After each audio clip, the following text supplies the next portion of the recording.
ఇది వాటి భాగము కీర్తన గ్రంథము 34వ కీర్తన భాగము మొదటి నుండి చివరి వరకు మనము ఉత్తర ప్రత్యుత్తరంగా ఈ దిన వాక్య భాగాన్ని ధ్యానం చేస్తున్నాం. అందరము లేచి నిలబడి ఈ వాక్యాన్ని మనము ప్రార్థనాపూర్వకంగా జ్ఞాపకం చేసుకొని ఉంటున్నాం.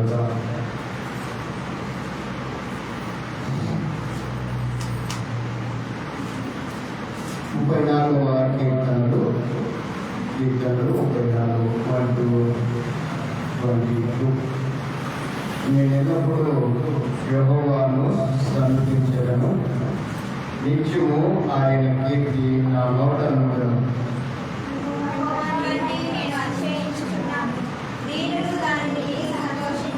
నాతో కూడి యెహోవాను గణపరచుడి, మనము ఏకముగా కూడి ఆయన నామమును గొప్ప చేయడము.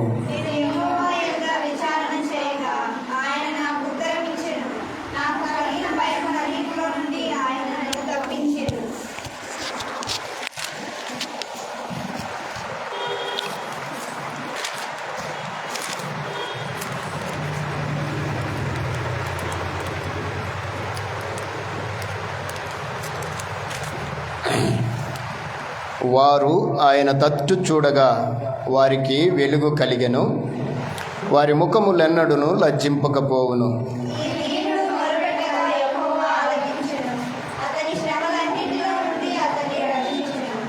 యెహోవా యందు భయభక్తులు గలవారి చుట్టూ ఆయన దూత కావలియుండి వారిని రక్షించెను.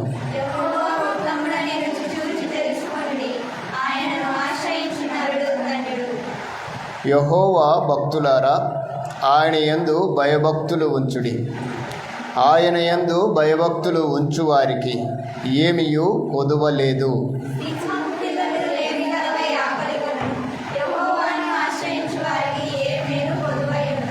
పిల్లలారా, మీరు వచ్చి నా మాట వినుడి. యెహోవా యందు భయభక్తులు మీకు నేర్పెదను.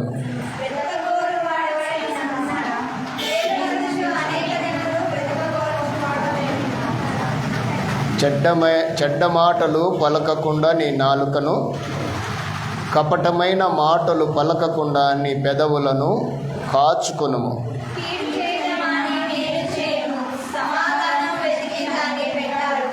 యెహోవా దృష్టి నీతిమంతుల మీద ఉన్నది, ఆయన చెవులు వారి మొరలకు ఒగ్గి ఉన్నవి.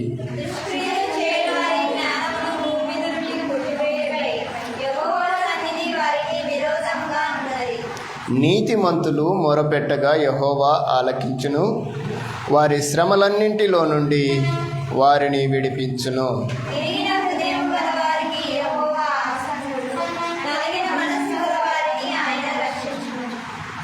నీతిమంతునికి కలుగు ఆపదలు అనేకములు, వాటన్నింటిలో నుండి యెహోవా వానిని విడిపించును.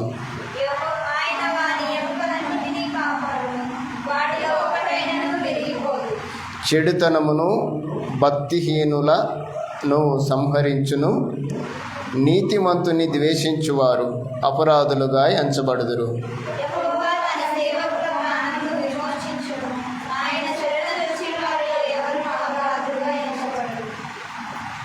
అందరం కూర్చున్నాం. క్రిష్ సండే స్కూల్ పాట కంఠస్థ వాక్యాన్ని ధ్యానిస్తాం.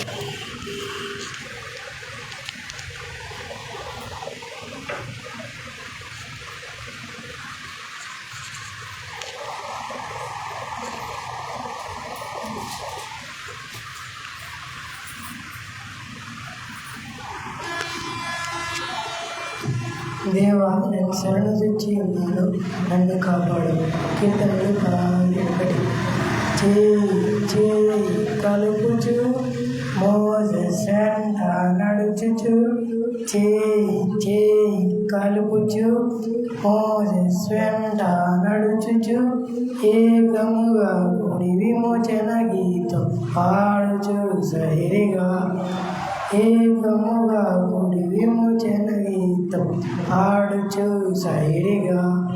చేయి కలుపుచు మోజెస్ వెంట నడుచుచు చేయి కలుపుచు మోజెస్ వెంట నడుచుచు ఆరిన నేలపైన నీటి లోతైన ఎర్ర సంగం దాటిరిగా దాటిరిగా ఆరిన నేలపైన నీటి గోడల మధ్య లోతైన ఎర్ర సంగం దాటిరిగా దాటిరిగా చేయి కలుపుచు మోజెస్ వెంట నడుచుచు చేయి కలుపుచు మోజెస్ వెంట నడుచుచు కొక్కుడి పిల్ల మేక పిల్ల చేతిలో గొర్రె పిల్ల పశువులు రొచ్చలు దాటిగా కొక్కుడి పిల్ల మేక పిల్ల చేతిలో గొర్రె పిల్ల పశువులు రక్షలు దాటిగా చేయి కలుపుచు మోజెస్ వెంట నడుచుచు చేయి కలుపుచు మోజెస్ వెంట నడుచుచు.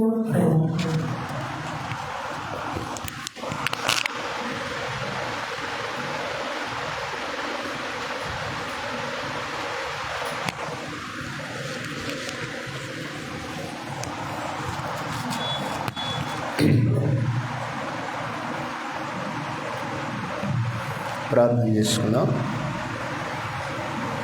అందరము తలలు వచ్చి ఇంతవరకు దేవుని యొక్క కృపలో ఇది నా ఆత్మీయతలో దేవుడు మనల్ని నడిపిస్తున్నా ఇది నా ఆరాధన క్రమాన్ని బట్టి ముందున్న ఇది నా వాక్య పరిచర్య కొరకై మనమందరము కూడా ప్రభువు దగ్గర మన విన్నపాలని తెలియజేసి ఆయన ద్వారా ఒక చక్కటి వర్తమానాన్ని వినటానికి మనం అందరము ఏకీభవిద్దాం. పరిశుద్ధుడైన మా తండ్రి, పరలోకమందున్న మా దేవా, పరిశుద్ధుడా నీకు స్తోత్రములు ప్రభువా, స్తుతులు తండ్రి, స్తోత్రాలు. పరిశుద్ధుడవు, సర్వోన్నతుడవు, సర్వశక్తిమంతుడవు, ఈ దిన ఆరాధనకు యోగ్యుడవు తండ్రి. ఇంతవరకు ఈ దిన ఆరాధన క్రమంలో మీరు మాతో ఉండి ప్రారంభ ప్రార్థనలోనూ కలిసి కీర్తనలు పాడుటలోనూ వాక్య పఠన ధ్యానములోనూ సండే స్కూల్ విభాగములో మీరు మాతో ఉన్నారు.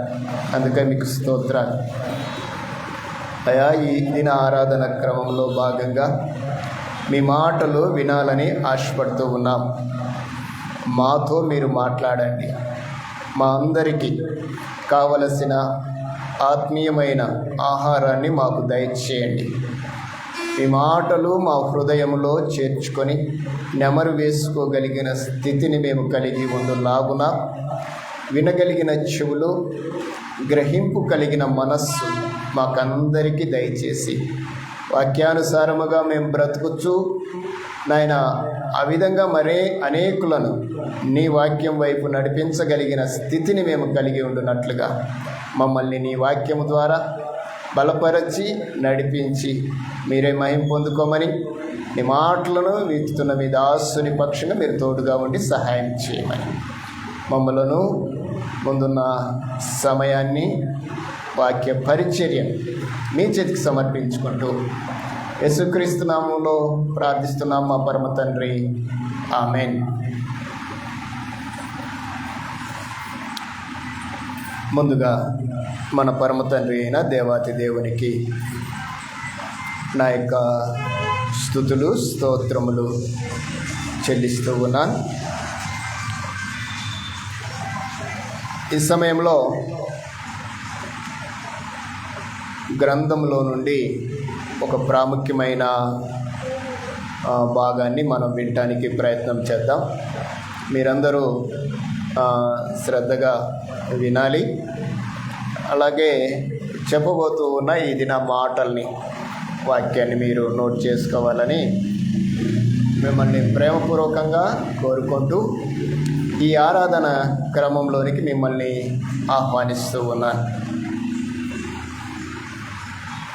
మీ అందరికీ ఈ ఉదయకాల ప్రత్యేకమైన వందనాలు చెల్లిస్తూ ఉన్నాను. అందరికీ వందనాలమ్మా.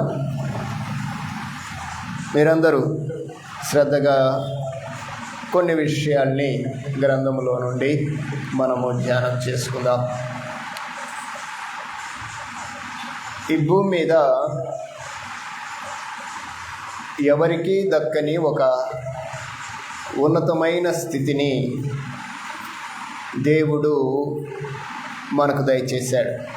ఎవరికి అంటే అనేకులకి దక్కని ఒక ఉన్నతమైన స్థితి. అంటే మనము ఉన్నతులము, దేవుణ్ణి ఎరగని వారు ఉన్నతులు కాదు అని దీని భావం కాదు. వారిలో నుండి మనం ప్రత్యేకించబడ్డాము. లోకంలో నుండి ప్రత్యేకించబడిన మనము దైవికమైన విధానాల్లో కొనసాగుతూ ఒక ఉన్నతమైన పరిస్థితుల మధ్య కొనసాగించబడుతున్నామనే దాని కొరకు మాత్రమే. దీన్ని ఒకంత అర్థం చేసుకోవడానికి మనం ప్రయత్నం చేద్దాం. అలాగే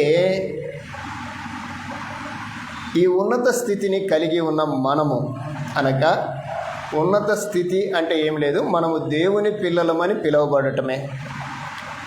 దేవుని యొక్క అధికారాన్ని కలిగి ఉన్న వారిని అని చెప్పటమే. భూమి మీద ఉండబడిన వారికి వారి వారి సంబంధమైన అధికారాలు ఉంటాయి. మనందరికీ కూడా ఒక అధికారం ఉంది. ఏంటి అధికారం అంటే, యోహాను సువార్త 1వ అధ్యాయంలో చెప్పినట్లుగా మనము దేవుని పిల్లలమ అనే అధికారాన్ని పొంది ఉన్నాం. అంటే ఒక అధికారములో ఒక అధికారి క్రింద అధికారముతో కూడిన స్థితిని కలిగి కొనసాగించబడుతున్నామని అర్థం అన్నమాట. అంటే మనము ఉండబడిన స్థితి ఇంకొంచెము వివరించి చెప్పాలంటే ఘనమైందని కూడా చెప్పవచ్చు. ఇటు ఘనమైన స్థితిలో దేవుడు మనల్ని నడిపిస్తున్న ఈ క్రమాన్ని బట్టి మరొకసారి నేను దేవుని స్తుతిస్తూ, ప్రత్యేకంగా దేవుని పిల్లల పక్షంగా ఒక ప్రాముఖ్యమైన విషయాన్ని మీతో పంచుకోవడానికి ఇష్టపడుతున్నాను. ఏంటి అంశం?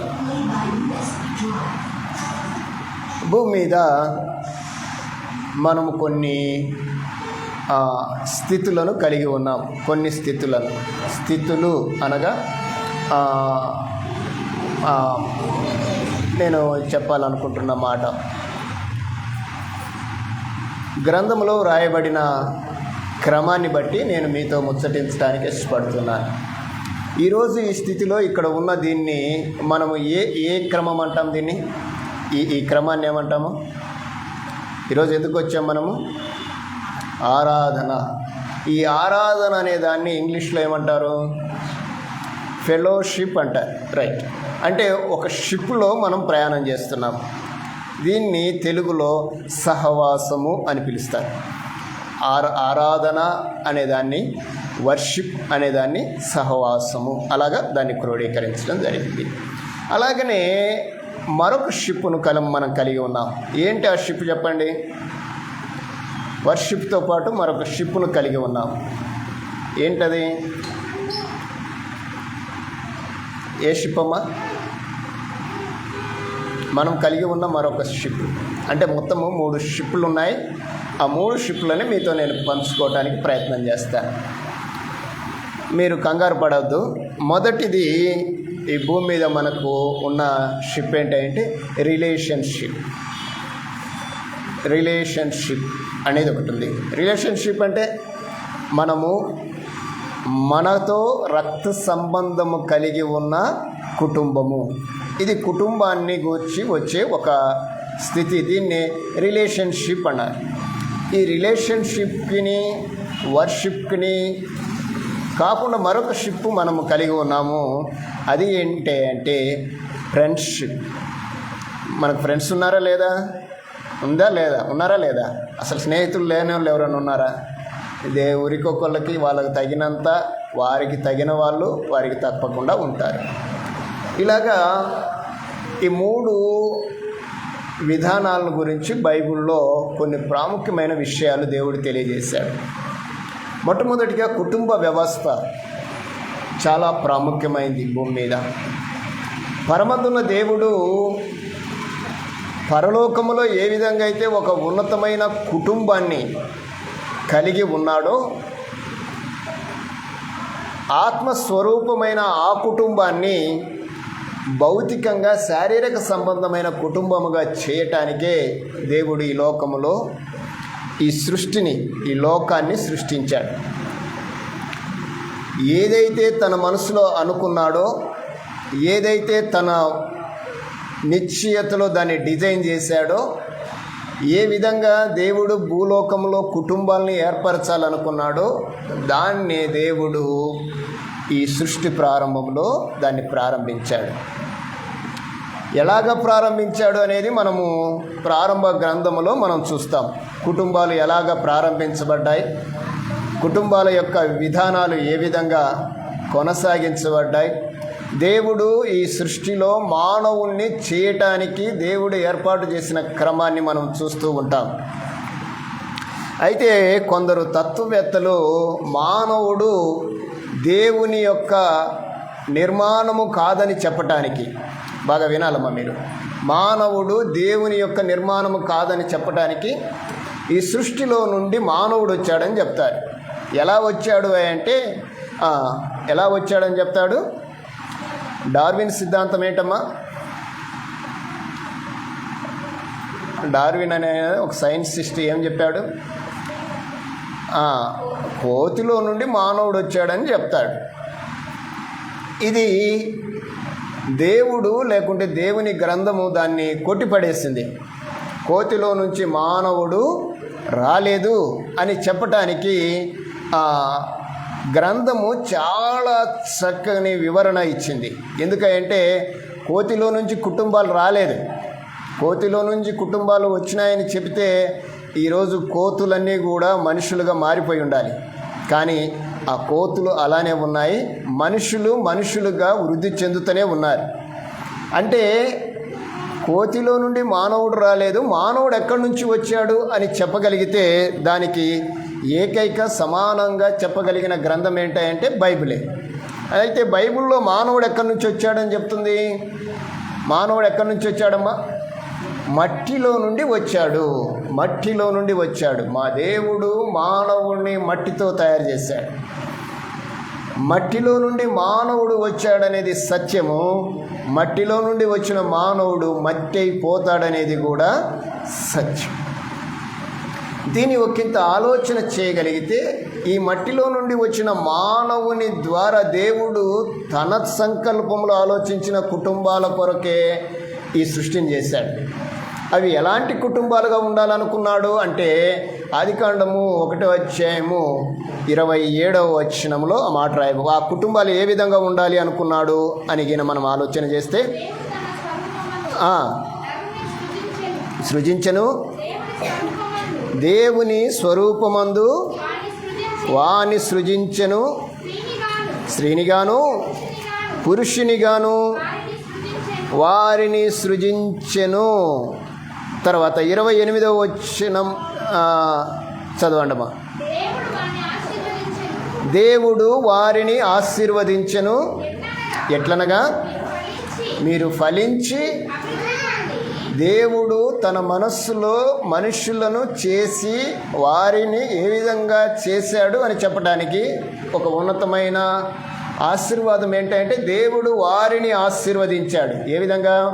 మీరు ఫలించి అభివృద్ధి పొంది విస్తరించి భూమిని నిండించి దానిని లోపరుచుకొనుడి. అంటే దేవుడు మానవుడి ఎడల కలిగి ఉన్న సంకల్పం అది. అంటే దేవుని యొక్క ఆలోచనలో కానీ దేవుని యొక్క ప్రణాళికలో కానీ మానవుడు ఏ విధంగా ఉండాలని, మానవుడు ఆశీర్వదించబడిన వాడిగా ఉండాలి, ఫలించేవాడిగా ఉండాలి, విస్తరించేవాడిగా ఉండాలి, అలాగనే అభివృద్ధి పొందేవాడిగా కూడా మానవుడు ఉండాలి అనేది దేవుని యొక్క ఆలోచన. అయితే ఒకంత కాలానికి మనము వస్తే ప్రారంభంలో దేవుడు ఆలోచన అయితే కలిగి ఉన్నాడో ఆ ఆలోచన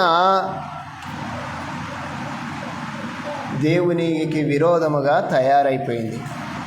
మానవుడి యొక్క ఆలోచన, మానవుని కొరకు దేవుడు పెట్టిన ఆలోచనను మానవుడు ఏం చేశాడంటే దాన్ని ఒకంత పాడు చేసుకున్నాడని మనం చెప్పచ్చు. అయితే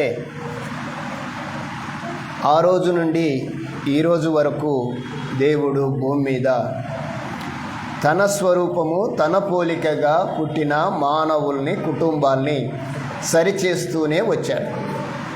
అయితే అలాంటి వారిని గురించి ఎఫెసీయులకు రాసిన పత్రిక 3వ అధ్యాయం 14వ వచనంలో దేవుడు అంటాడు, మనము ఈ భూమి మీద ఏ కుటుంబముగా పిలువబడుతున్నామని దేవుడు చెప్తున్నాడో చూడండి.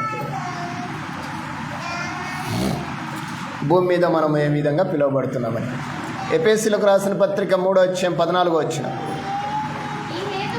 ఈ హేతువు చేత పరలోకమందును భూమి మీదను ఉన్న ప్రతి కుటుంబము ఏ తండ్రిని బట్టి కుటుంబమని పిలువబడుచున్నదో ఆ తండ్రి ఎదుట నేను మోకాళ్ళుని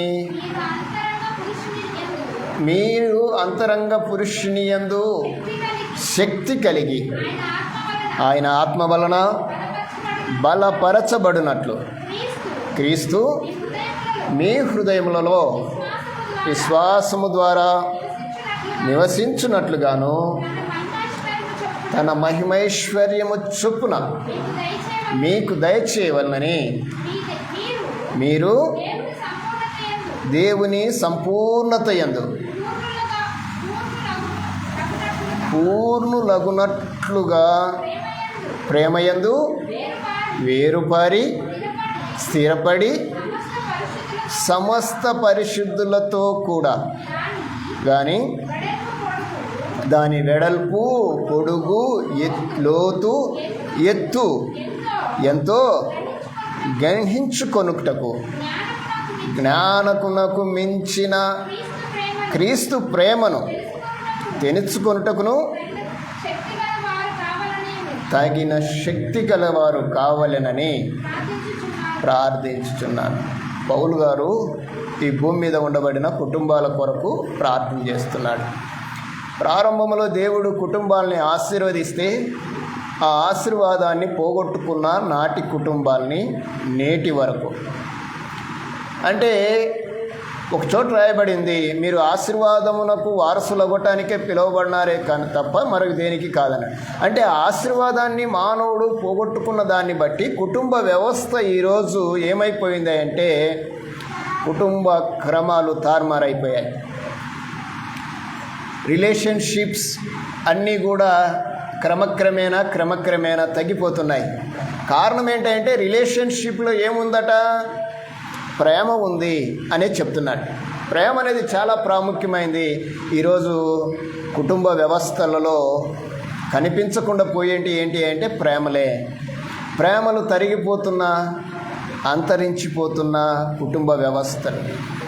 దీని గురించి దేవుని పిల్లలుగా మన బాధ్యత ఏంటి? మనం ఏమైనా చేయగలమా అంటే మనమే చేయగలం, మనం మాత్రమే చేయగలం. దేవుని పిల్లలుగా దేవుడు మనతో ప్రతి విషయంలో మనల్ని ఏం చేస్తున్నాడంటే ఈ లోకానికి దేవుని పిల్లలు వంతెన లాంటి వారు. ప్రతి విషయంలో అది కుటుంబ వ్యవస్థే కానీ మరి ఏదైనా కానీ అది ఒక దేవునికే, దేవుని పిల్లలకే సాధ్యం. దేవుడు తన పిల్లల ద్వారా ప్రతిదీ కట్టడానికి ఇష్టపడతాడు. అది నువ్వే కావచ్చు, మనమే కావచ్చు, ఇక్కడున్న ఎవరైనా కావచ్చు. అది కుటుంబమే కానీ మరి ఏదైనా సరే దేవుడు కట్టేవాడే తప్ప మరొక విధంగా దాన్ని చేసేవాడు కాడు. అందుకే కీర్తనకారుడు అంటాడు, యెహోవా ఇల్లు కట్టించని ఎడల దాన్ని కట్టువాని ప్రయాసం. అంటే కుటుంబాన్ని కట్టేవాడెవరు? ఆయనే. దాన్ని కొరకు ప్రయాసపడేవారు ఎవరంటే దేవుని పిల్లలు. ఈ దేవుని పిల్లలు దేవుని పిల్లలు అయిన వారు ఆలోచించవలసింది ఏంటి, భూమి మీద ఒక వ్యవస్థ ఉంది. ఆ వ్యవస్థే కుటుంబ వ్యవస్థ. దాన్ని రిలేషన్షిప్ అన్నాము. ఆ రిలేషన్షిప్ అనేది భూమి మీద దేవుడు ఎలా కోరుకున్నాడు అంటే అది ఆశీర్వదించబడి ఉండాలి అని కోరుకున్నాడు. ఎప్పుడు ఆశీర్వదించబడుతుంది? ఆ కుటుంబము దేవుని యొక్క కంట్రోల్లో ఉంటే ఆశీర్వదించబడుతుంది. ఇది కుటుంబ వ్యవస్థను గురించి ఒక క్లుప్త సమాచారం. మీకు మరొక షిప్ను గురించి మీతో నేను చెప్తాను. అది ఫ్రెండ్షిప్. ఈరోజు కుటుంబానికి విలువనిచ్చేవారు తక్కువ. ఏమా, మీరు ఎవరినైనా గమనించండి, స్నేహితుల కోసం ఏమైనా చేసే పిల్లలు ఈరోజు ఉన్నారు. స్నేహితులే సమస్తం అనుకుంటున్నారు.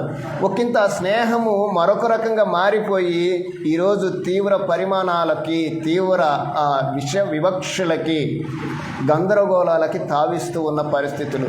స్నేహము అనేది ఎలాగ ఉండాలి అంటే దానికి కొన్ని లిమిట్స్ ఉన్నాయనేది మాత్రము మనం తెలియజేయాలి.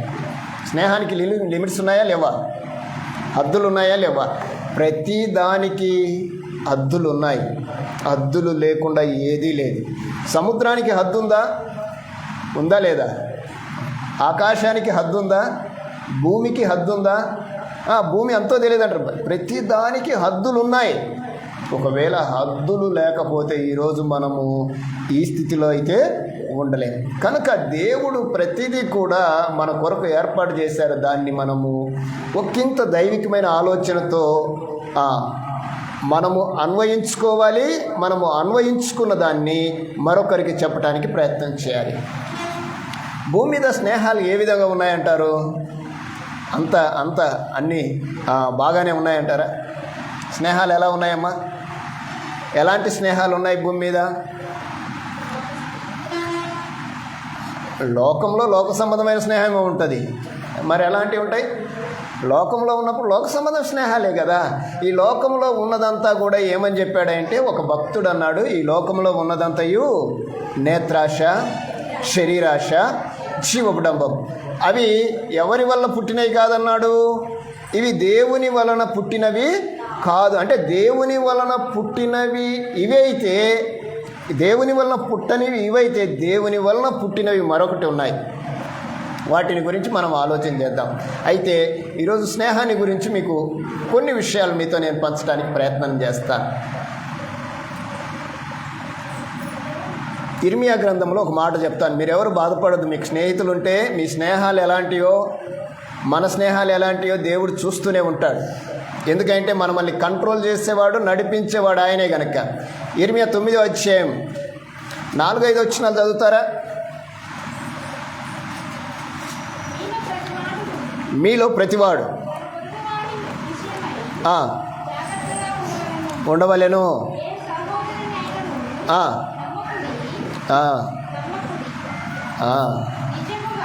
నిజముగా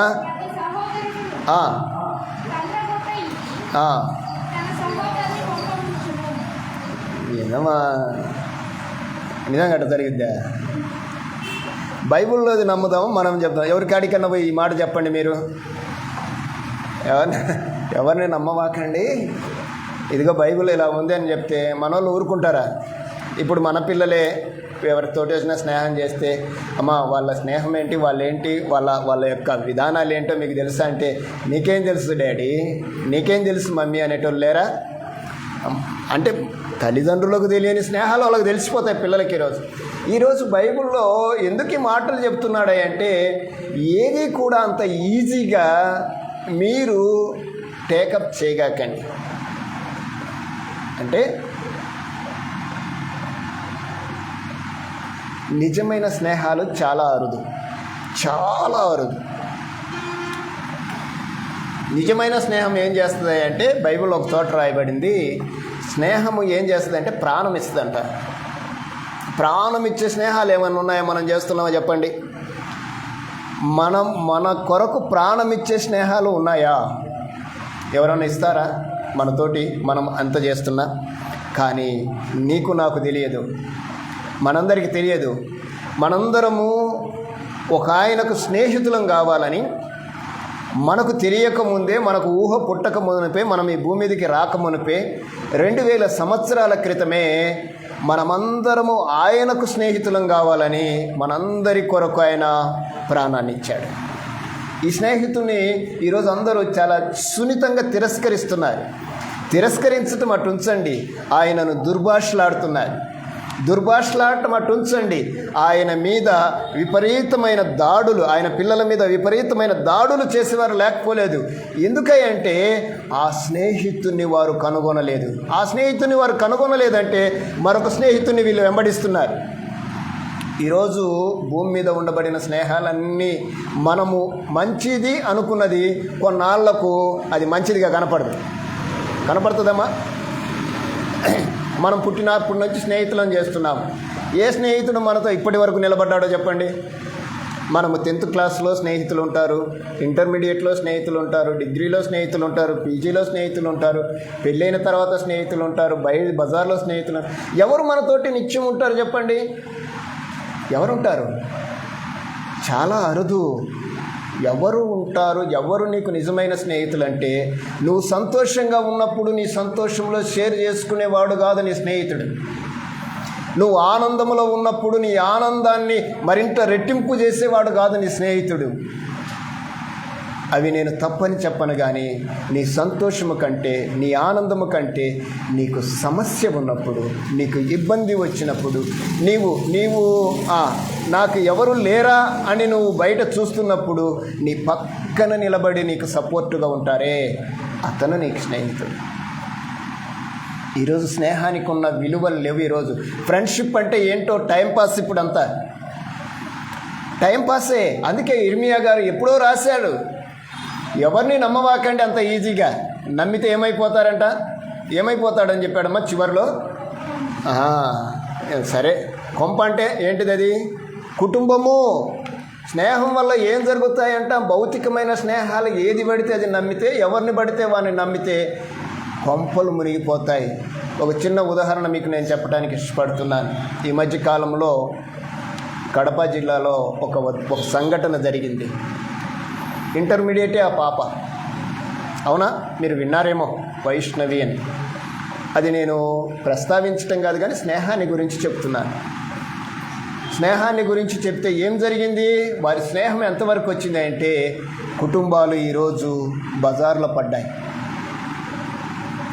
కుటుంబాలు ఈరోజు మునిగిపోయినాయి. గ్రంథంలో మాట్లాడింది ఏమనే తెలిసిన? నిజమైన స్నేహాలు కాదు ఇవి, తంత్రగొండి. ఎలాంటి వారంటమ్మా వాళ్ళు? తంత్రగొండులు. తంత్రగొండులు అనే దానికి చాలా మాటలు ఉన్నాయి కానీ అండి, రకరకాల వారు. జాగ్రత్త లేకుండా పోతే ఏమవుతాయంటే కొంప ముంచబడతాయి. అంటే స్నేహము ఎలాగ ఉంటుంది అని ఈయన చెప్తున్నాడు అంటే, ఎలా ఉంటాయమ్మా? ఏమని చెప్పాడు? ఎవరిని పడితే వాళ్ళని చెప్పండి. మన యొక్క మనసు ఏంది అంటే, మన కోసం ఏదన్నా చేస్తే వెంటనే వాళ్ళను నమ్మేస్తాం.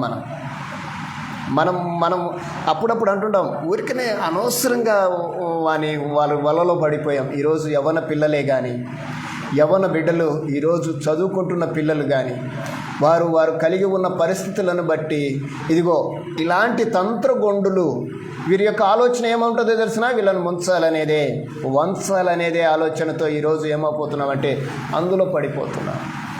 దేవుడు అది కోరుకున్నాడా? దేవుడు అలాంటి దాన్ని కోరుకున్నాడంటే అలాంటిది ఏం కోరుకోలేదు. మరి ఏం కోరుకున్నాడు ఆయన? అందరూ బాగుండాలని కోరుకున్నాడు. చూద్దాం, ఇంకొక మాట చూద్దాం. మీకా గ్రంథము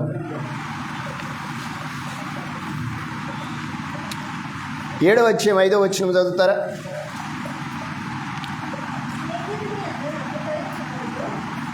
అమ్మా, స్నేహితుని యందు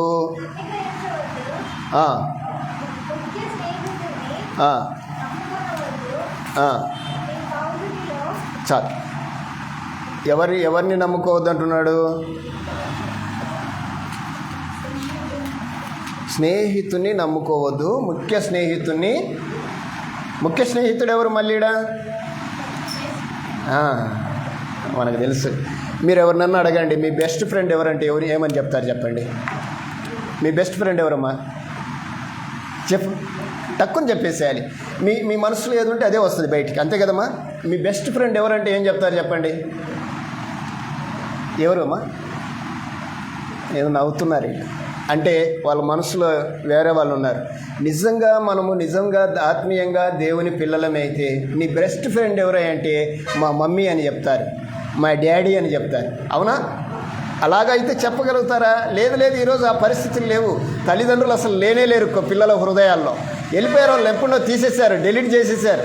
ఏమ్మా, తల్లిదండ్రుల హృదయాల్లో, తల్లిదండ్రుల యొక్క మనస్సులను వారు ఎరిగిన వారైతే మీ బెస్ట్ ఫ్రెండ్ ఎవరంటే మా డాడీ, మా మమ్మీ అని చెప్తారు. ఈరోజు ఆ పరిస్థితులు లేవు. ఏంటి అంటే మా బెస్ట్ ఫ్రెండ్ పలానా వాడు ఎవడయ్యా అంటే నువ్వు ఎప్పుడు డబ్బులు ఇస్తే తీసుకుందామనేటోడే, నువ్వు ఏదైనా చేస్తే ఇద్దామనేటోళ్ళే, నీకు ఏదైనా మేలు చేస్తారు అనుకుంటున్నావేమో, కానీ దాని వెనకాల కీడే ఉండొచ్చు నాకు తెలిసి. చూద్దాం, ఇంకొక మాట చూద్దాం. 27వ అధ్యాయం సామెతల గ్రంథం.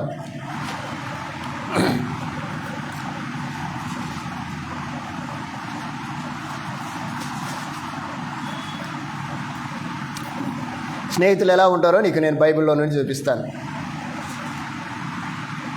27:6 మేలును కోరిన స్నేహితుడు ఏం చేస్తాడంట?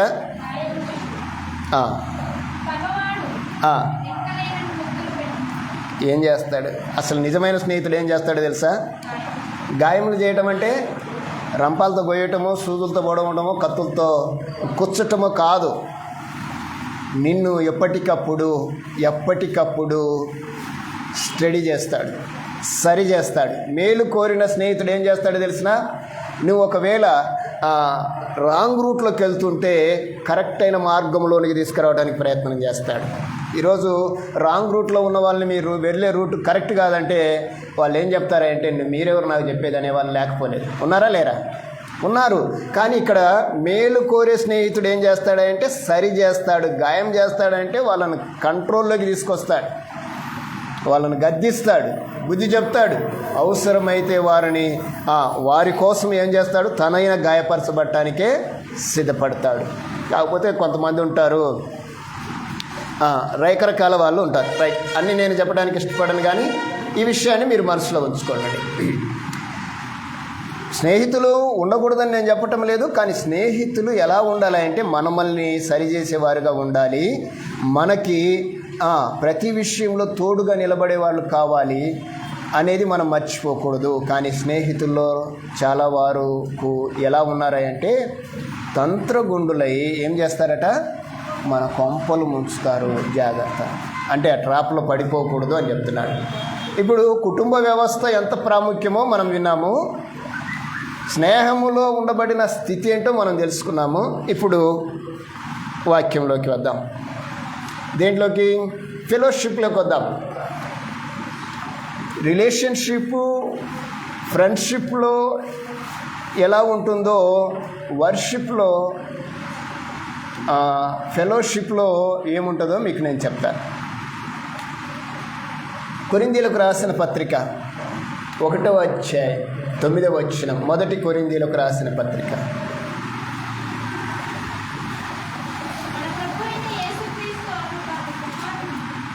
దేవుడు మనల్ని పిలిచిన విధానం, మన ప్రభు అయిన యేసుక్రీస్తు అను తన కుమారుని సహవాసమునకు పిలిచిన దేవుడు నమ్మదగిన వాడు. ఫెలోషిప్లోకి మనల్ని పిలిచాడు. ఏ ఫెలోషిప్ అంటది?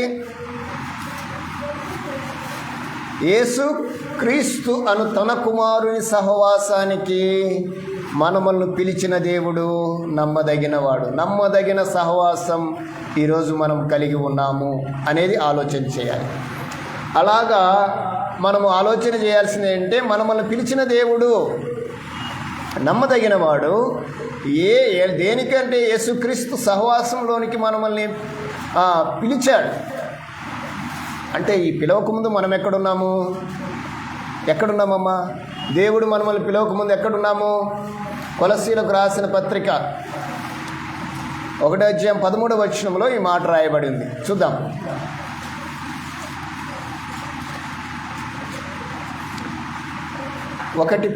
కొలస్సీలకు రాసిన పత్రిక. అధికారములో ఉన్నాం. ఎక్కడున్నామంటే మనము అంధకార సంబంధమైన అధికారములో నుండి పిలువబడ్డాం. ఆయన విడుదల చేసి తన కుమారుని యొక్క రాజ్య నివాసులుగా మనలను చేసెను. అంటే మనము ఎక్కడ ఉన్నామని పిలుస్తున్నాడంటే అంధకార సంబంధమైన అధికారంలో నుండి పిలిచి తన కుమారుని యొక్క రాజ్య నివాసులుగా, అంటే తన కుమారుని యొక్క సహవాసానికి మనల్ని అప్లై చేశాడు, ఆయన చేసేసాడు అని చెప్తున్నాడు. పేతురు రాసిన పత్రిక 2వ అధ్యాయం 9వ వచనం. అయితే మీరు చీకటిలో నుండి ఆశ్చర్యకరమైన తన వెలుగులోనికి, రైట్, మనం ఎక్కడి నుంచి పిలువబడ్డాము? చీకటిలో నుండి వెలుగులోనికి పిలువబడ్డాము. అంధకార సంబంధమైన అధికారంలో నుండి రాజ్య నివాసులుగా చేయబడ్డాము. అలాగా మనల్ని పిలిచిన దేవుడు ఎందుకు పిలిచాడంటే తన కుమారుని సహవాసానికే మనల్ని పిలిచాడు. ఆ సహవాసం ఎలాంటి సహవాసము? యోహాను పత్రిక 1వ పత్రిక 7వ వచనం. యోహాను పత్రిక, అయితే ఆయన వెలుగులో ఉన్న ప్రకారము మనమును వెలుగులో నడిచిన ఎడల మనము అన్యోన్య సహవాసము గలవారమై యుందుము. మనము ఏ సహవాసం గలవారమై ఉన్నాము? అన్యోన్య సహవాసం. అంటే మనము కలిగి ఉన్న సహవాసము దేవుడు పిలిచినదైతే, ఆ పిలిచిన సహవాసము చీకటిలో నుండి వెలుగులోనికి పిలిచినదైతే, అంధకార సంబంధమైన అధికారంలోనికి పిలిచినదైతే మనము ఆయన రాజ్యానికి వారసులుగా చేయబడతాము, రాజ్యంలో చేర్చబడతాము. చేసిన వారు ఏమి చేయాలనో ఆ పేతురు పత్రికలో రాశాడు. ఏమని రాశాడంటే, మీరు చీకటిలో నుండి వెలుగులోనికి మిమ్మల్ని పిలిచిన వాని గుణాతిశయములను ప్రచురము చేయాలి. ఫెలోషిప్ అంటే ఏంటంటే, ఫెలోషిప్ యొక్క బాధ్యత ఏంటి, కుటుంబ బాధ్యతలు ఏంటో మనం తెలుసుకోవచ్చు, ఫ్రెండ్షిప్ బాధ్యతలు ఏంటో మనకు తెలియవచ్చు. కానీ ఫెలోషిప్ బాధ్యతలు మనకు ప్రాముఖ్యంగా తెలిసి ఉండాలి. ఏంటట? ఏం చేస్తారు సహవాసంలోనికి పిలువబడిన వారు? వీరు చీకటిలో నుండి ఆశ్చర్యకరమైన తన వెలుగులోనికి పిలిచిన వాని గుణాతిశయములను ప్రచురము చేయు నిమిత్తము ఏం చేయాలంటమ్మా? మనల్ని పిలిచిన వాని యొక్క గుణాతిశయములను ఏం చేయాలి? ప్రచురము చేయాలి. దేవుడు మనల్ని అదే కోరుకుంటున్నాడు. దేవుడు మనల్ని సహవాసంలోనికి పిలిచాడు. సహవాసంలో ఏముంటుంది అంటే ఫెలోషిప్లో వర్షిప్ ఉంటుంది. ఇది మనం మర్చిపోకూడదు. అయితే ఈ సహవాసాన్ని పిలిచిన మనము ఈరోజు అపోస్తలుల ప్రకారము, అపోస్తలుల క్రమాన్ని బట్టి మనం నడిపించబడుతున్నాం. ఆ క్రమం ఏంటంటే 2వ అధ్యాయం అపోస్తల కార్యం 42వ వచనం. 2వ అధ్యాయం అపోస్తల కార్యం 42వ వచనం ఏమని రాయబడి ఉంది? వీరు అపోస్తల బోధ యందును, సహవాసమందును, రొట్టె విరుచుట యందును, ప్రార్థన చేయుట యందును ఎడతెగకయుండిరి. మనం ఎప్పుడు ఎడతెగక ఉంటామై అంటే దేవుని యొక్క చిత్తానికి అనుకూలంగా సరైన సహవాసములో, అన్యోన్యమైన సహవాసములో మనము ఉంటే ఇదిగో ఈ కార్యక్రమాన్ని కలిగి ఉంటాం, ఎడతెగక ఉంటాం. యోహాను సువార్తలో ఒక మాట రాయబడింది, చూద్దాం.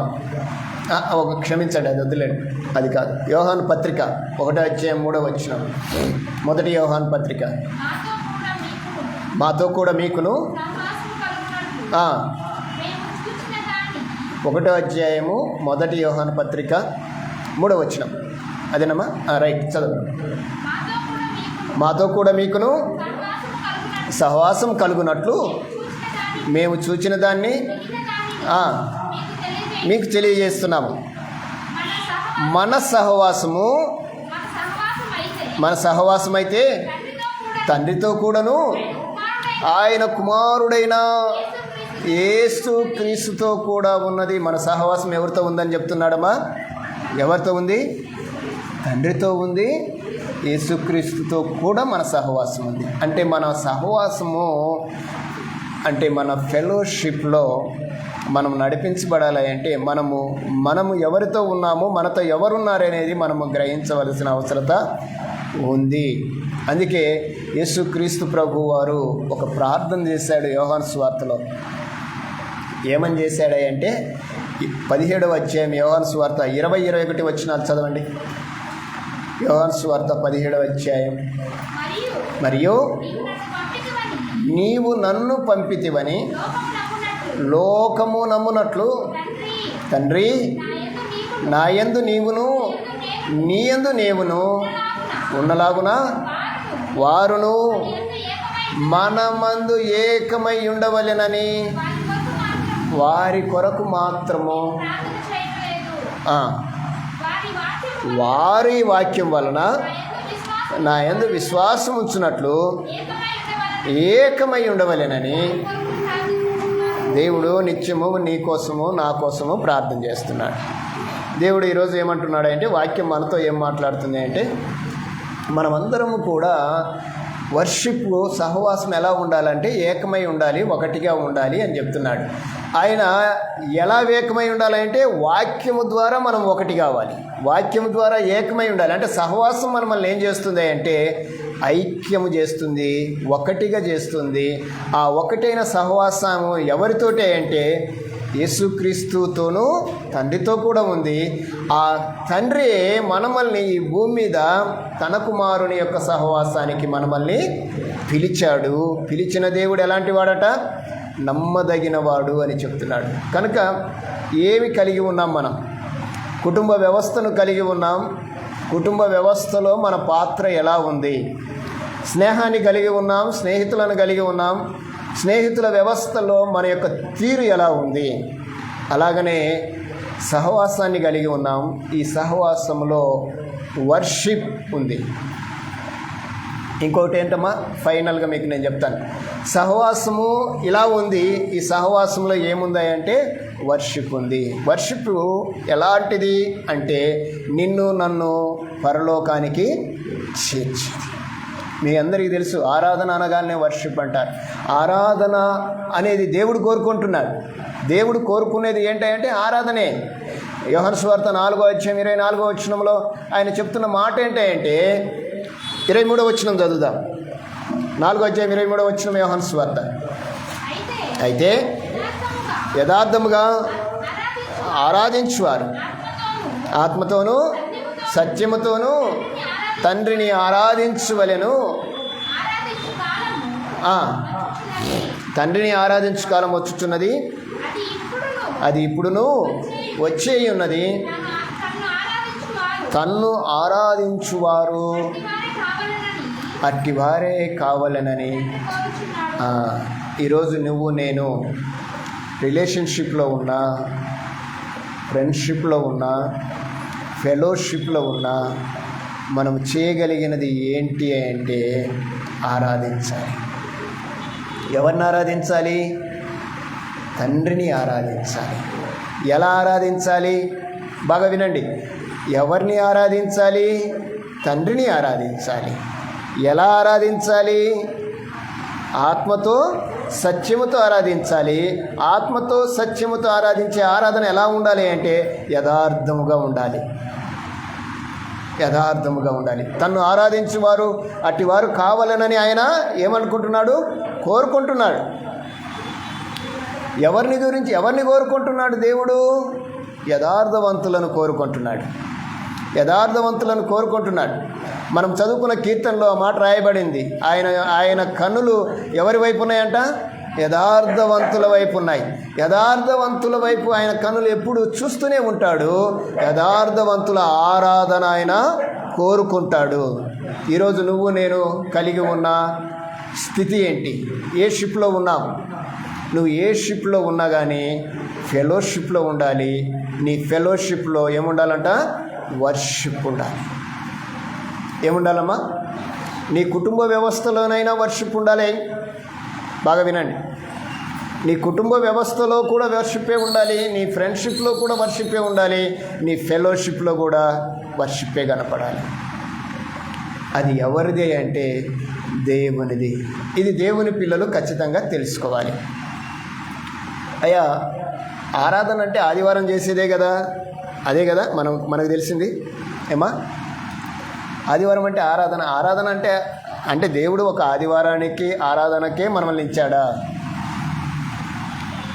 అసలు ఆరాధన అనే దానికి అర్థం ఏంటి? వర్షిప్ అనే దానికి అర్థం ఏంటమ్మా? మీకు ఒకసారి ఆ పాట మొత్తం చెప్పాను అనుకుంటా. సాగిలపడటం, పూజించటం, మ్రొక్కటం, నమస్కరించటం, ఇవన్నీ ఆరాధనకు సంబంధించిన కొన్ని పదాలు. అయితే ఆరాధన అనే విషయానికి వస్తే ఈరోజు నానుడు ఏంటంటే ఒక ఆదివారమే ఆరాధన, మిగతా రోజులు ఇంకేంటిది? ఈ మిగతా రోజులు ఆరాధనకు దేవుణ్ణి ఆరాధించాల్సిన అవసరం లేదు. దేవుడు ఒక రోజుకు నియమించబడిన వాడు కాదు. దేవుడు ఒక రోజుకు నియమించబడిన వాడని గ్రంథంలో ఎక్కడైనా రాయబడిందా? ఆయన నిత్యము, మీరు యెషయా గ్రంథము 6వ అధ్యాయంలో మీరు గమనించగలిగితే, యెషయా గ్రంథము 6వ అధ్యాయంలో చూడండి ఒకసారి. మీ బైబిల్ అందరూ తెరవండి.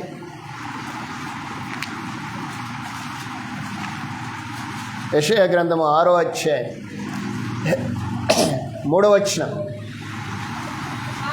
వారు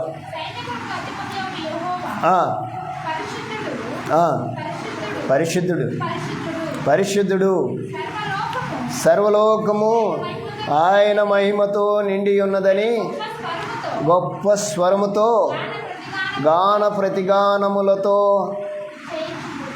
ప్రతిగానములు చేస్తున్నారు. ఎప్పుడు చేస్తున్నారు వీళ్ళు? ఎప్పుడు చేస్తున్నారమ్మా? దేవుణ్ణి పరలోకంలో దేవుడు ఆరాధించబడుతున్నాడట. మీ అందరికీ అర్థమయ్యేటట్లుగా చెప్తాను. ఇక్కడ దేవదూతలు దేవుణ్ణి ఆరాధిస్తున్నారు పరలోకంలో. వాళ్ళు ఎలాగ ఆరాధిస్తున్నారు అంటే, వారికి 6 రెక్కలు ఉన్నాయి. ఆ రెక్కలు కలిగిన వారు 2 రెక్కలు ముఖానికి కప్పుకున్నారు, 2 రెక్కలు పాదములకు కప్పుకున్నారు, 2 రెక్కలతో ఎగురుచు 2 రెక్కలతో ఎగురుచున్నారు. ఎగురుచు వారు చెప్తున్న మాట ఏంటంటే, వారు ఆయన ఆరాధిస్తున్నారు. ఎలాగ ఆరాధిస్తున్నారంటే, సైన్యములకు అధిపతి యెహోవా పరిశుద్ధుడు పరిశుద్ధుడు పరిశుద్ధుడు అని గాన ప్రతిగానములతో, సర్వలోకమైన మహిమతో నిండి ఉన్నదని గొప్ప స్వరముతో గాన ప్రతిగానములు చేయుచున్నారు. వారి కంఠస్వరం వలన ఆ గడప పునాదులను కదులుచు మందిరము ధూపము చేత నిండిపోయింది. అంటే దేవుడు ఎలాగ ఆరాధించబడుతున్నాడమ్మా?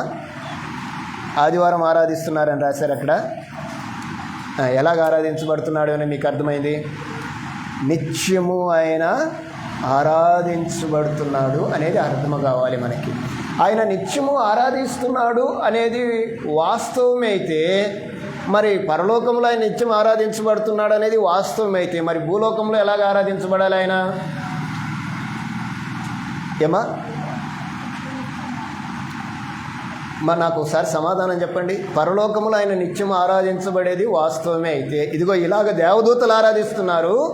ఈరోజు మనల్ని ఆ స్థానానికి తీసుకొచ్చాడు. బైబిల్లో చెప్పాడు, వాళ్ళను తనకంటే కొద్దిగా చేశాడు. అంటే మనకంటే దేవదూతలు గొప్పోళ్ళేమి కాదు అని చెప్పాడు ఒక చోట.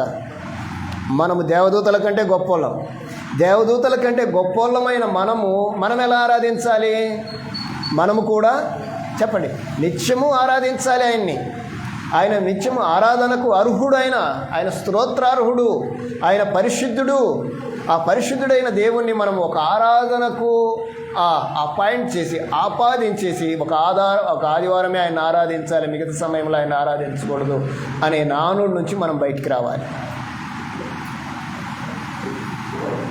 ఆరాధన ఆదివారం అనేది ఒక ప్రాముఖ్యతగా ఆయన కోరుకున్న దినమే తప్ప, ఆరాధించటము అనేది ఆయన నిత్యం మనం ఆరాధన చేయాలి. ఎక్కడెక్కడ చేయాలి అంటే, నీకుండబడిన షిప్పులు ఉన్నాయి. అది రిలేషన్షిప్పే కానీ, ఫ్రెండ్షిప్పే కానీ, ఫెలోషిప్పే కానీ, ఈ 10 ఏమి కనిపించాలి అంటే ఆరాధన కనిపించాలి. మనం నిజంగా దేవుని పిల్లలమైతే, దేవుడు మనల్ని ఆయన సహవాసానికి పిలిచాడు అనేది వాస్తవమైతే ఇది మనలో కనిపించాలి. ఇప్పుడు కుటుంబ ఆరాధన ఉందా మనకి? ఉందా లేదా? ఉంటే ఉందని చెప్పండి, లేకపోతే లేదని చెప్పండి. కుటుంబంలో ఆరాధన ఉంది, మనకు కుటుంబంలో ఆరాధన ఉంది, సంఘంలో ఆరాధన ఉంది. మరి సమాజంలో అంటే మన స్నేహితుల దగ్గర అసలు కనపడదు. మన స్నేహితులు అంటే మనం ఎక్కడున్నా కానీ ఆయన మనల్ని పిలిచాడు, ఆయన సహవాసానికి అని చెప్పి ఆ స్థితిలో మనం కలిగి ఉండాలి. మనం ఎక్కడున్నా ఆయన ఆరాధించినట్లుగానే ఉండాలి. వాళ్ళు ఎగురుతూ ఉన్నారట, ఆరాధిస్తూనే ఉన్నారట. మనము కూడా ఆయనను ఆరాధించాలి. బైబిల్లో యేసుక్రీస్తు ప్రభు వారు ఒక చోట తన శిష్యులకు ప్రార్థన చేస్తూ ఒక మాట నేర్పించాడు. చెప్తారా? యేసుక్రీస్తు శిష్యులకు నేర్పించిన ప్రార్థన చెప్పండి. పరలోకమందున్న మా తండ్రి, ఆ రోజు వాళ్ళకు నేర్పించిన ప్రార్థన చెప్పండి. రైట్. నీ నామం పరిశుద్ధపరచబడును గాక, నీ రాజ్యం వచ్చును గాక. ఇప్పుడు చెప్పండి. నీ చిత్తము పరలోకమందు నెరవేరబడుచున్నట్లు భూమి మీద. అంటే అర్థం ఏంటి? పరలోకములో ఆయన ఏ విధంగా అయితే ఆయన ఆరాధించబడుతున్నాడో, పరలోకములో ఏ విధంగా అయితే ఆయన చిత్తము, ఆయన కోరిక నెరవేర్చబడుతుందో, అది ఎక్కడ నెరవేర్చబడాలి? ఎక్కడమ్మా? భూమి మీద కూడా నెరవేర్చబడాలి. భూమి మీద నెరవేర్చబడాలంటే ఎలా నెరవేర్చబడుతుంది? అది ఎవరు నెరవేర్చాలి దాన్ని? దేవుని యొక్క చిత్తము భూమి మీద నెరవేర్చబడాలి. ఎవరు నెరవేర్చాలి దాన్ని? ఎవరమ్మా? దేవదూతలే రావాలనా? దేవదూతలు పరలోకంలో ఉన్నారు కదా, మరి భూలోకంలో ఎవరున్నారు? మనమున్నాము. దేవుడు అదే చెప్తున్నాడు. మీరు మన ప్రభు అయిన యేసుక్రీస్తు అనే యొక్క తన కుమారుడైన సహవాసమునకు మిమ్మల్ని పిలిచిన దేవుడు నమ్మదగిన. ఆయన సహవాసానికి మిమ్మల్ని ఎందుకు పిలిచాడే అంటే మీరు ఆయన్ను ఆరాధించాలని. అందుకోసమేనా మనల్ని పిలిచింది? ఆరాధించటం అంటే ఆయన స్తుతించాలి, ఆయనను గౌరవించాలి, ఆయనను పూజించాలి, ఆయన నామానికి మహిమకరంగా మనము అనేకమైన విషయాల్ని కలిగి జీవించాలి. అదే ఆరాధన. ఇంకొక విధంగా చెప్పాలంటే ఆయనను మనము ధరించుకొని బ్రతకాలి. మనము ధరించుకొని బ్రతకాలి. మన బ్రతుకు, మన జీవము, మన శ్వాస, మన యొక్క శ్వాస అంతా కూడా ఆయనే ఉండాలి. అదే ఆరాధన. అలాంటి ఆరాధన మనం కలిగి జీవించాలి. కనుక ఈ 3 షిప్లలో ప్రాముఖ్యమైనది ఏంటంటే వర్షిప్. ఆ వర్షిప్ ఎలా ఉండాలి అంటే మన ఇంట్లో ఉండాలి, మన ఒంట్లో కూడా ఉండాలి. నీ ఒంట్లో ఎప్పుడు ఉంటుందో అది ఎప్పుడు కదులుతూనే కనపడుతుంది. ఒంట్లో ఎప్పుడు కదలదు? ప్రాణం పోతే కదలదు. నీలో ప్రాణం ఉంది అంటే అది కదులుతూనే ఉండాలి. కనుక మనము ఇలాంటి స్థితిని కలిగి ఉండి, ఇలాంటి పరిస్థితుల మధ్య, ఇలాంటి ఆత్మీయత మధ్య మనం కొనసాగించబడినట్లయితే దేవుడు ఖచ్చితంగా మనల్ని, మన కుటుంబాన్ని ఆశీర్వదిస్తాడు. మీకు అర్థమైంది అనుకుంటాను. ఎన్ని షిప్పులు ఉన్నాయమ్మా మొత్తము? 4 ఉన్నాయి. కానీ 3 షిప్పులలో ఏముండాలంట? షిప్పులో ఎవరుంటారు? షిప్పులో ఎవరుంటారు? నోవాహు షిప్పులో ఎవరున్నారు? నోవాహు ఓడలో ఎవరున్నారు? మీకు అర్థమయ్యేటట్టు అడగాలి. నోవాహు ఓడలో ఎవరున్నారు? ఎవరున్నారు చెప్పండి మీరు. ఎవరున్నారు? ఏ కుటుంబము? నోవాహు కుటుంబం ఎలా ఉన్నారు? రక్షణ పొందిన వారు ఉన్నారు. బాగా వినండి. కుటుంబం షిప్లో ఎవరు ఉంటారా అంటే ప్రయాణం చేసే వాళ్ళు ఉంటారు. వారు ఎవరయ్యా అంటే రక్షించబడిన వారు. ఈరోజు నువ్వు నేను రక్షించబడినట్లయితే ఆ షిప్లో ఉన్నాము. షిప్లో ఉన్నవారు ఏం చేయాలి? వర్షిప్ చేయాలి. నువ్వు ఏ షిప్లో ఉన్నావో నువ్వు వర్షిప్ చేయటం మాత్రం మర్చిపోకూడదు. అర్థమైంది అనుకుంటాను మీకు. మీరు ఇప్పుడు ఏ షిప్లో ఉన్నారో ఆలోచన చేయండి. ఒకవేళ మీ షిప్లో ఏమి లేదో ఆలోచన చేయండి. రిలేషన్షిప్లో వర్షిప్ లేదా? ప్రారంభించండి. ఫెలోషిప్లో వర్షిప్ లేవా? ఉన్నాయా లేవా? ఈరోజు ఫెలోషిప్లో వర్షిప్లు బాగా చెప్పాలి. మీరు గుండెల మీద చేసుకొని కొంచెం గట్టిగా చెప్పాలి ఇది. ఎందుకంటే ఈరోజు ఫెలోషిప్లో వర్షిప్ అనేసరికి కొన్ని కార్యక్రమాలు ఎత్తిపడేస్తున్నారు. ఇది క్రమం కాదు. దేవుడు ఏం కోరుకున్నాడు అంటే వీరు అపోస్తుల బోధ యందును, సహవాసం అందును, రొట్టె విరుచుట యందును, ప్రార్థన చేయుట యందును అప్పుడప్పుడు చేశారు అని బైబిల్లో ఉందా? లేదండి. ఎడతెగక చేశారు. At the process is continue. దాని కన్క్లూజన్ వచ్చేసి ప్రభు అయిన యేసుక్రీస్తే. నువ్వు కంటిన్యూ చేయాలి, దాన్ని కట్ చేసి జరిగించకూడదు. ఆరాధన కట్ చేయకూడదు. మనం ఆరాధనలో క్రమాన్ని కట్ చేయకూడదు. ఇప్పుడు అపోస్తల కార్యం 2వ అధ్యాయంలో వారు అవన్నీ ఎడతెగక చేశారని ఉంది. మనమేమో తెంచుకొని మరీ చేస్తున్నారు. ఇది కొంత ఆలోచించాలి. దేవుడు అది కోరుకుంటున్నాడేమో ఆలోచన చేయాలి. దానికోసం మనం ప్రార్థన చేయాలి. ఎవరిని నిందించడం కోసం మాత్రం ఇది కాదు, సరి చేసుకోవాలి. దేవుడు కోరుకున్న షిప్లో వర్షిప్ ఖచ్చితంగా ఉండాలి. అది దేవుడు కోరుకుంటున్నాడు. దాని కొరకు ఆయన మనల్ని సృజించుకున్నాడు. ఈ లోకమనే షిప్లో దేవుడు అదే కోరుకుంటున్నాడు. లోకములో నుండి ప్రత్యేకించబడిన వారిలో అదే కోరుకుంటున్నాడు. దాని కొరకు షిప్లో ఉన్నవారు చేయవలసిన అన్ని కార్యక్రమాలు దైవికంగా చేయటానికి ప్రతి ఒక్కరూ ఆత్మీయంగా సిద్ధపడి ఉండాలి. ఈ విషయాలు మీ అందరికీ అర్థమై ఉన్నాయని నేను తలంచుచు ఈ మాటలు ముగిస్తూ ఉన్నాను.